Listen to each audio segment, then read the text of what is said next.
Alright guys, this is a quick exhaust video of my 92 F150 5.0. It's got pace setter headers. Purchased soft metal gasket to ensure a leak-proof seal. Also has ARP header studs. You can see they're cowboyed. 4-inch tips, chrome.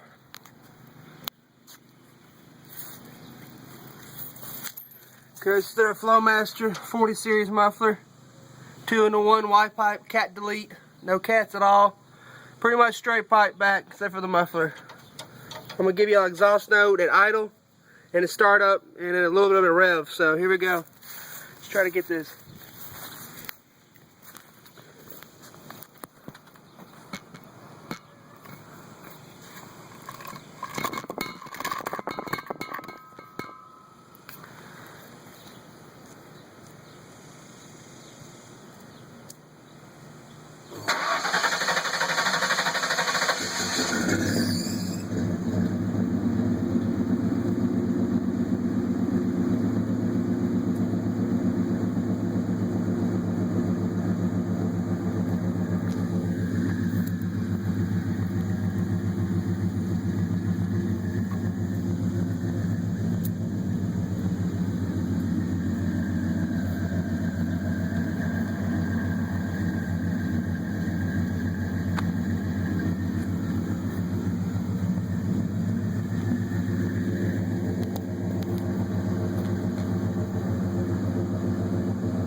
Alright guys, well there you have it.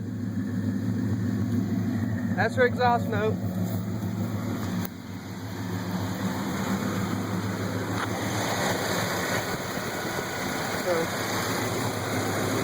Alright guys, well that concludes this video. See y'all in my next video.